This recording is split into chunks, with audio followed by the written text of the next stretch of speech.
Hey everyone, welcome to Knickknack's Corner. Today we're going to talk about Stephen Graham Jones' The Only Good Indians. I started the book the day before yesterday when I was at work, and I only got about 15-20 pages in. At that point I was like, I don't know. Then yesterday I picked it up and started reading it. When I was about 50 pages in, I was like, I like this book, it's really good.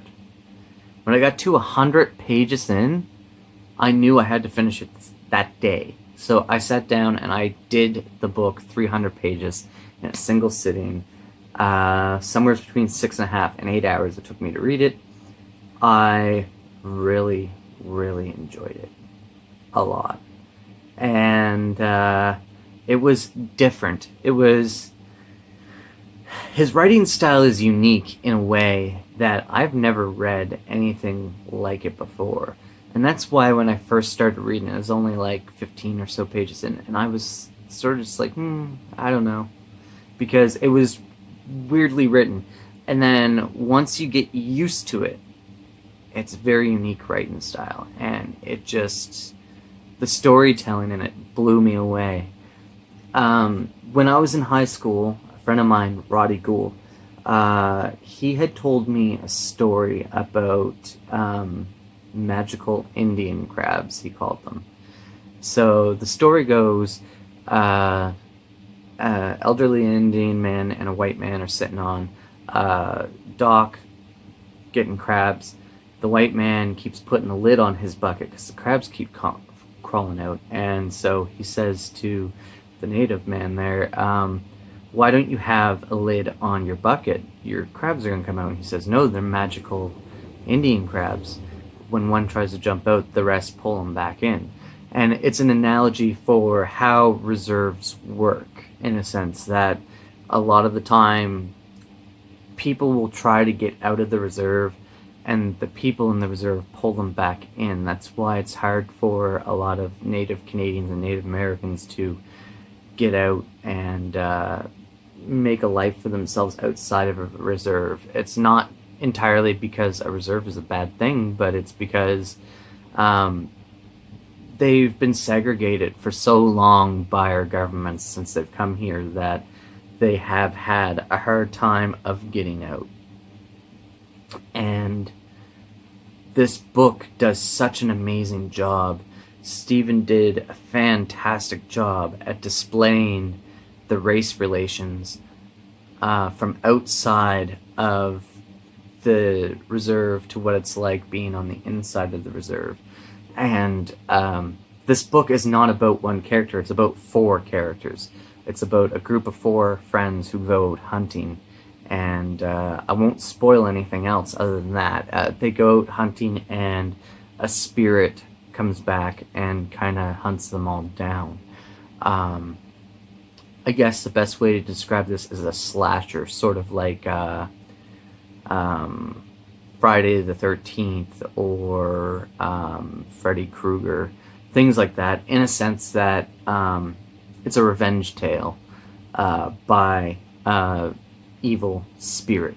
So it's and I not evil, it's not the word, because I don't think the spirit has any good or evil intentions. It's just a spirit that feels like it needs to get its revenge.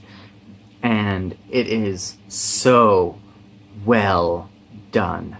The story is funny, it's freaky, it's moving, it touches on a lot of great aspects. When the police show up and have to deal with this Native American Blackfeet man who is outside, they're ready to pull guns on him, and that is a true fact of what it's like for a lot of natives. So bravo, Stephen. Bravo, you did an amazing job at writing a story that feels realistic with all of the danger of a slasher.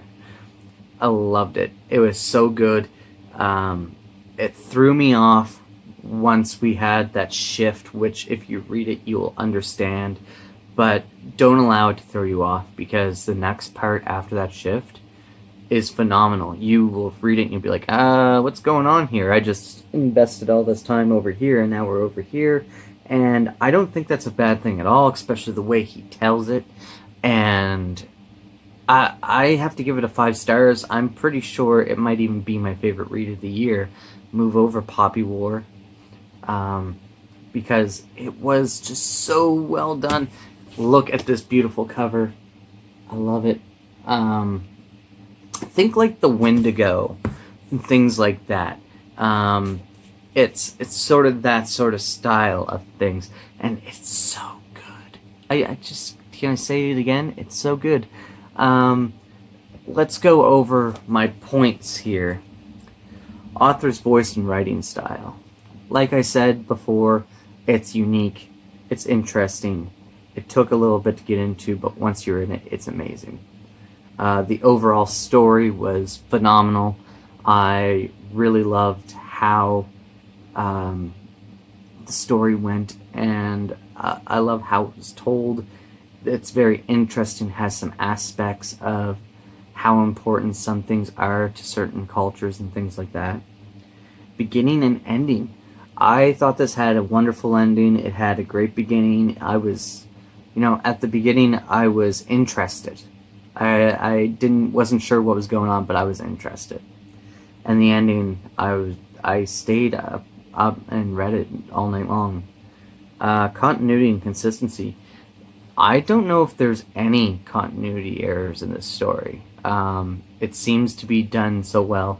The consistency of the storytelling is fantastic. There's a level of mystery in it that works very well and made it feel personal. This book here,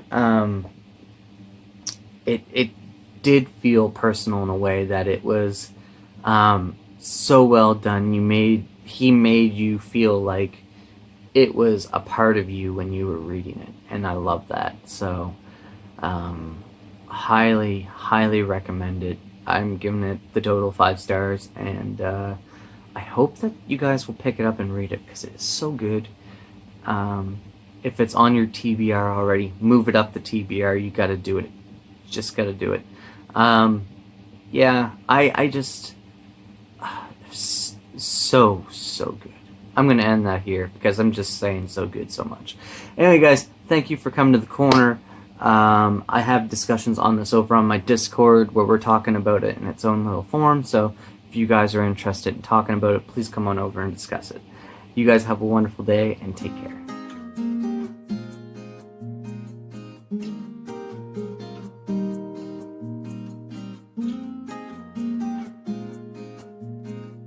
Mm-hmm.